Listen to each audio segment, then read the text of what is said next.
Welcome to the Infinite Evolution Podcast, where you'll receive keys and codes to help you unlock your next level of joy, radiance, health, wealth, intuition, embodiment, and soul purpose. This is a space for lightworkers, healers, spiritual entrepreneurs, and anyone who wants to share their soul gifts with the world. We'll be exploring personal, spiritual, and professional growth and ascension through both the esoteric and magical and the tangible and practical. I'm Casey Aileen Knight, coach, mentor, as well as divine channel and soul gift activator. I founded the Luminous Evolution brand to help you elevate your business and beingness and light up the world. So glad you're here. Let's dive in.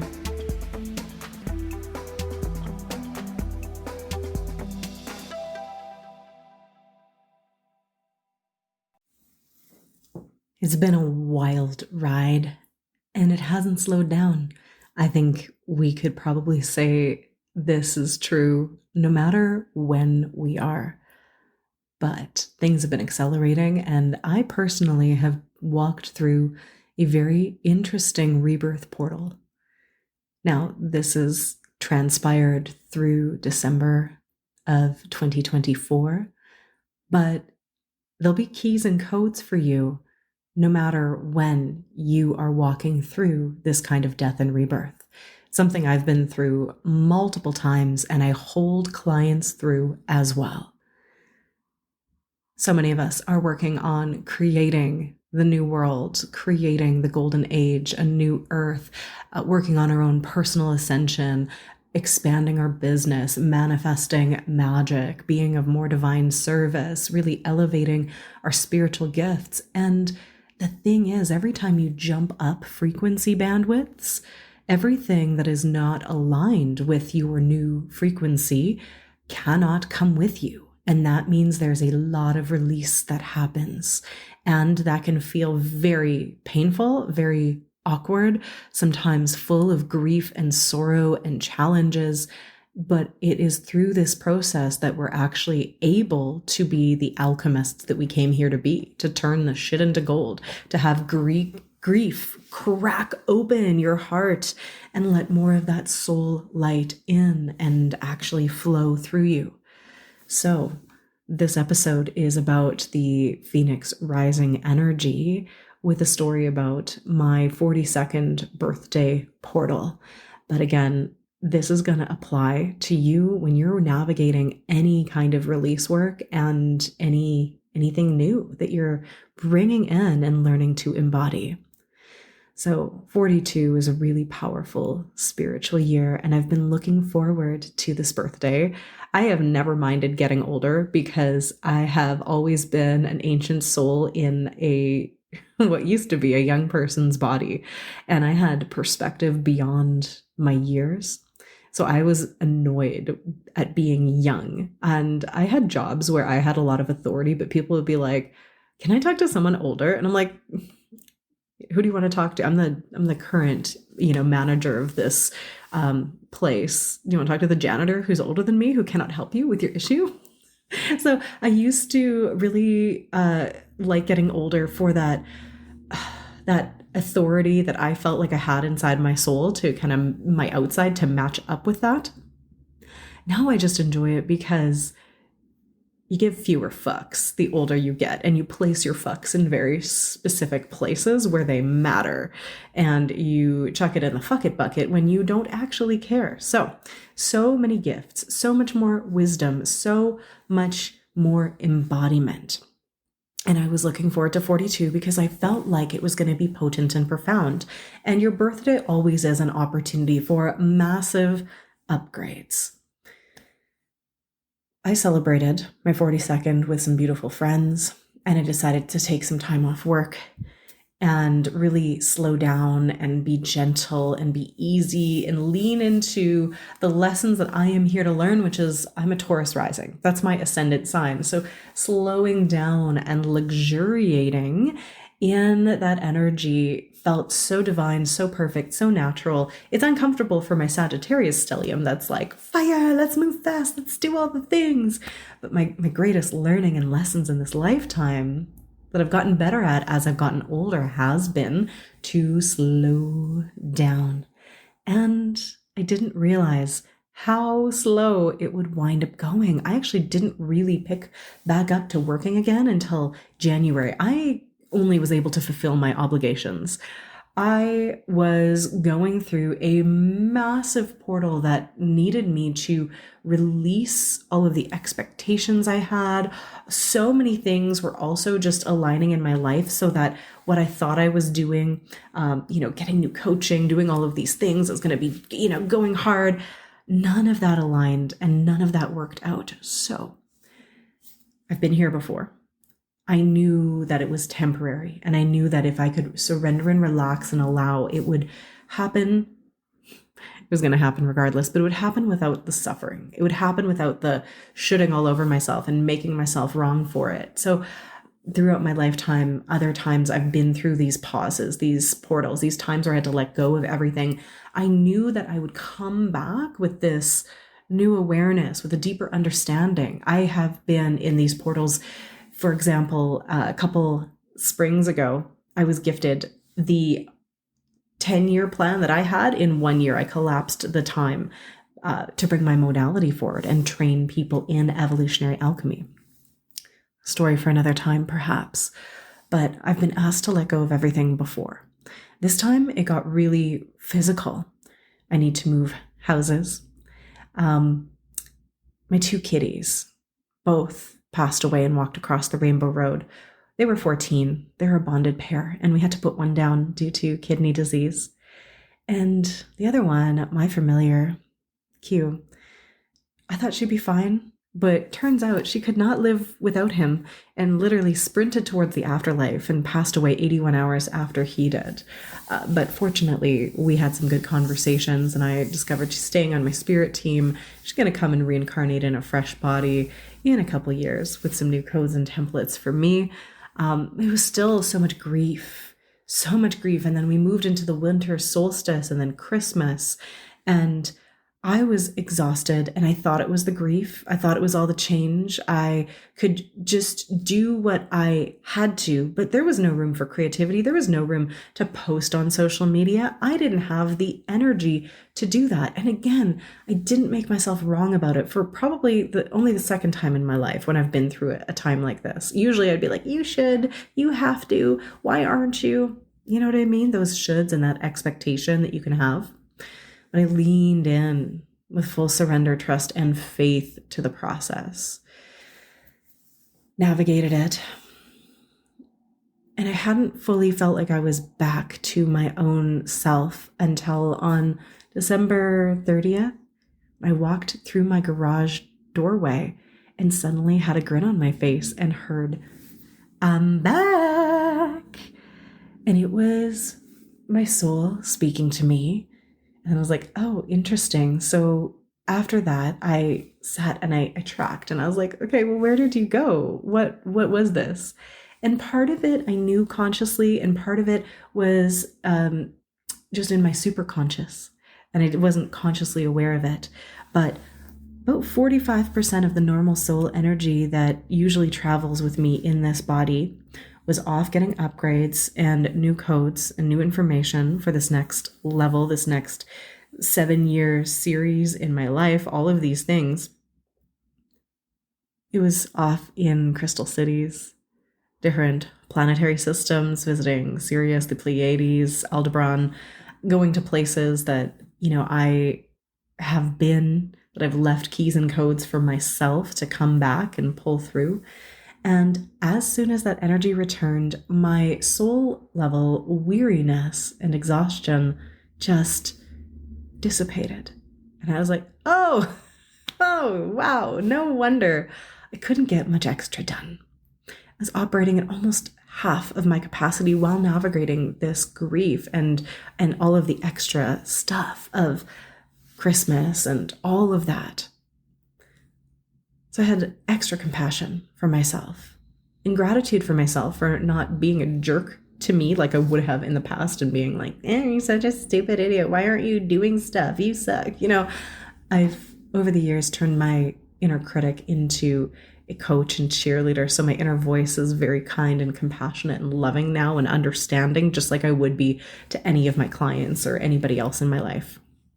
which is beautiful. And if you're not there yet, oh, we could work together to make that a reality for you. We can literally rewire your subconscious mind so that inner voice is kind and supportive and can say the things you need to hear instead of berating you for whatever it is that you think you should be doing. It's one of the things I love to support my clients with, because, oh, if you're in an internal battle, you're not going to get very much done, and it's not going to be very pleasant.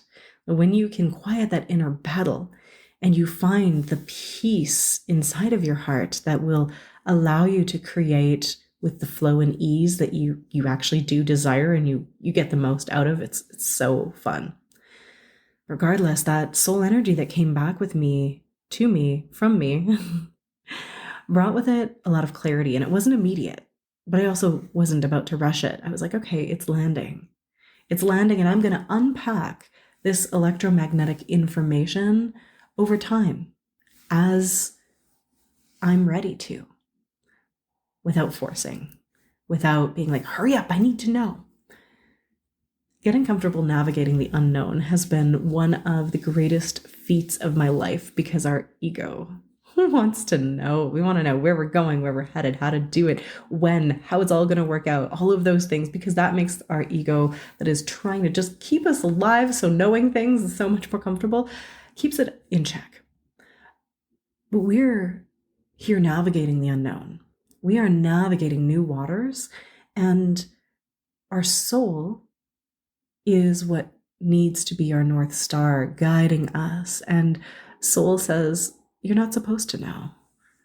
That would take the fun away from this adventure. Your highest self knows from outside of space and time, but you're not allowed the whole map. That would ruin the game and the lessons that you came here to play. It would be a boring game indeed if you knew exactly how it was going to transpire, right?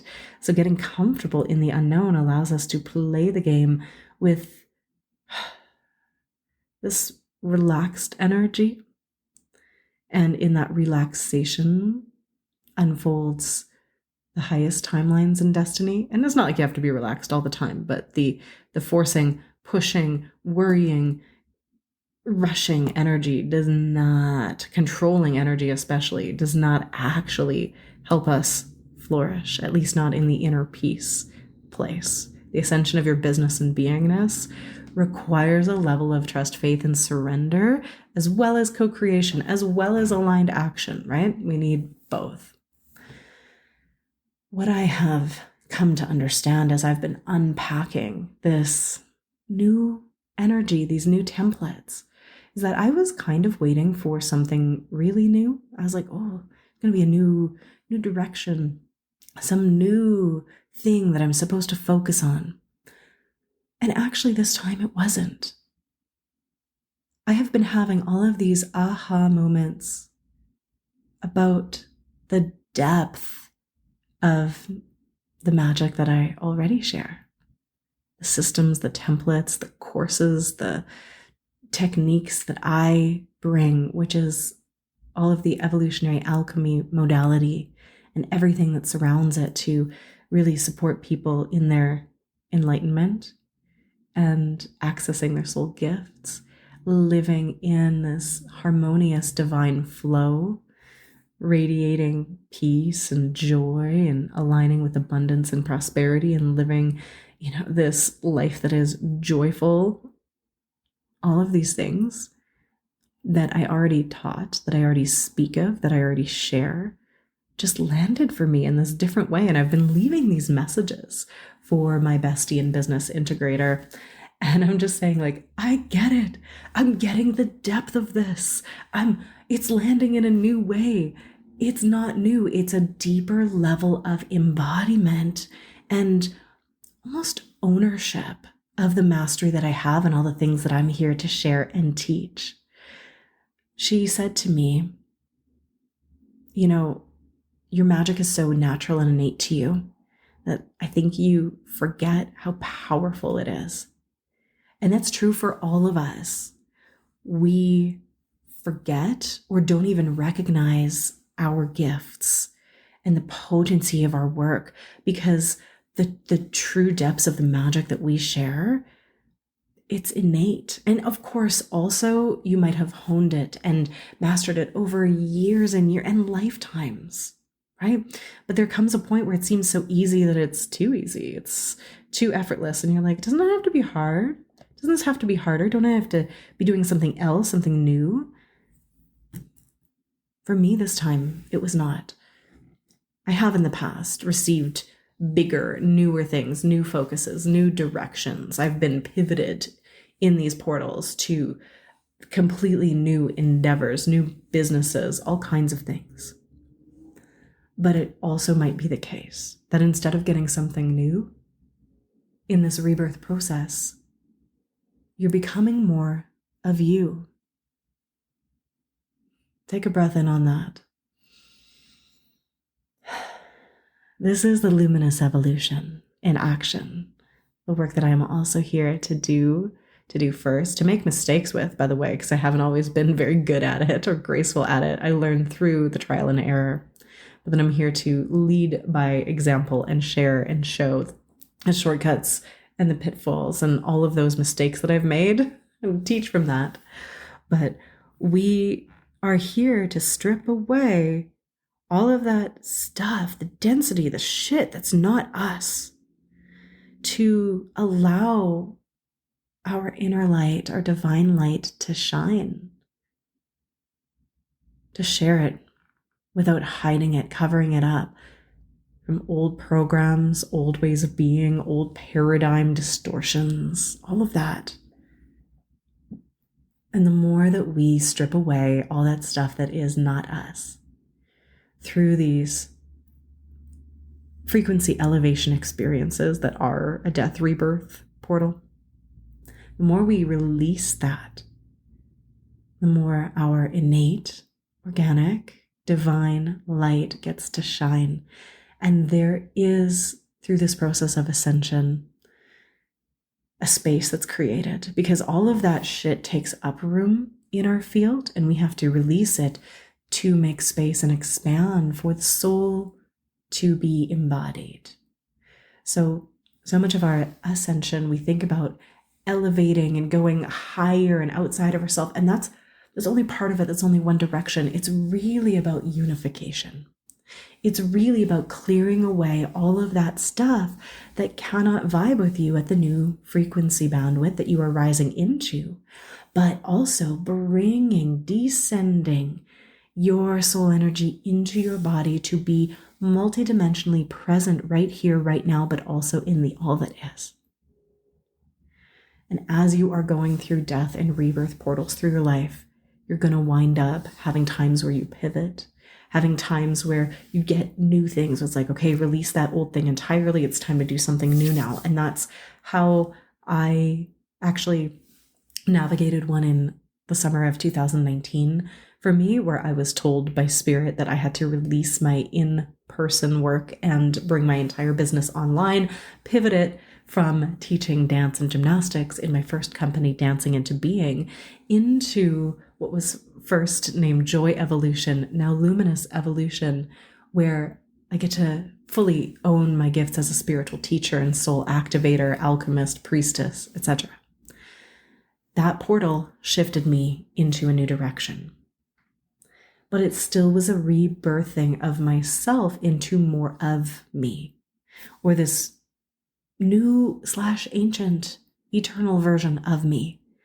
We already are on one level, all that we ever will be, and yet at the same time, we have through space and time the experience of growing into that which we already are, because it's always a paradox when we're talking about all of this stuff and these higher level spiritual teachings, when we go beyond the linear and into the infinite. I navigated this with the peace and grace that I've often desired, and my clients have desired as well. Even when I was grieving and my heart was cracked open and I was crying for my kitties harder than I've ever cried before, with so much more sadness. because they were my first babies. For 14 years, adopted them with my husband, they were so close to us. I wasn't suffering. There was no suffering. I was sad. Sure, I was sad, but I was also glad. I was in my humanity fully, but also my divinity. I was able to speak with them, to see the higher purpose, the multidimensionality of it, understand the why, but I was still able to miss them so deeply in the human. And this is the thing, as you're doing your personal work and your ascension work, you're not elevating beyond your human experience. You're coming to experience it more profoundly, more deeply. You don't have to suffer through your feelings when you can hold yourself with love.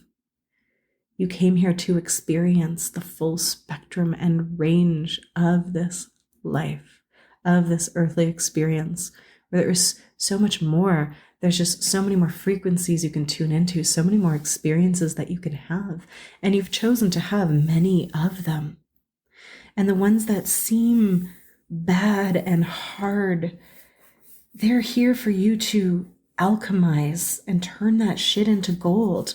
The grief, the tears that I cried really allowed me to go deeper into healing and purging out stuff that had been stuck inside me that I couldn't reach and access without that really big catalyst. So there was more childhood healing. There was more ancestral and Akashic healing that wound up happening through this. And on the other side,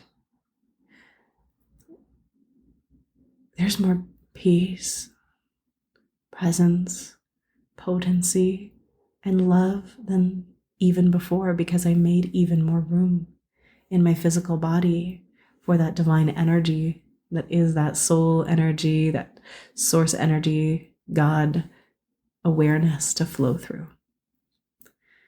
So what if instead of running from these portals or resisting them, you just loved yourself through it? You just loved yourself through it and gave yourself whatever comfort you needed with the loving compassion that you would love to receive from someone else. What if you could give yourself all of that? Speaking from experience, it means that, well, the death rebirth portal may not be pleasant, and it might be longer than you want, and it might be way less fun than you expect, and you might be exhausted from it and in a fog of clarity, of lack of clarity and confusion, and you might feel like you don't have access to what you normally do or what you wish you did. I couldn't see the future very well, for me at least. I mean, I could, but there was a fog over what I was supposed to do, what I was supposed to share. But when I came back, the clarity was there in a new, more deeply embodied way. And so you can expect from me a different energy in these coming years, where I am actually going to truly understand the gravity of the magic that I am here to share with the world. The tools that I have through both experience and all the mistakes I've made, and what I have channeled through from source and my master levels and my God self and my mission. They're powerful tools, and they work miracles with people. And I get to own that. I get to actually own that at a much deeper level, because I feel it. I understand it now. And it's not that I didn't get it before, but there's always a deeper level. There's always a deeper level of embodiment. That is the infinite evolution that this podcast was named for. There's no end to this divine game. So With that, I am wishing you well in your death and rebirth portals throughout your lifetime, no matter which one you're going through. There is going to be personal ones, collective ones, ones for your birthdays, ones where we're all just leveling up. And with those, like right now, as I'm recording this, I have heard so many other people, all the healers and light leaders that are being asked to show up and shine, they're going through it too. So if you're listening to this and you're going through it, just remember it's happening for you. And I am rooting for you. And you've got this.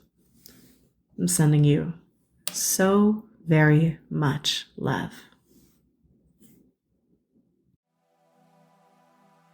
Thank you so much for tuning in.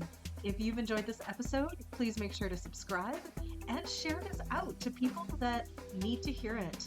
Tag us on social media. You can find us at The Luminous Evolution on Instagram.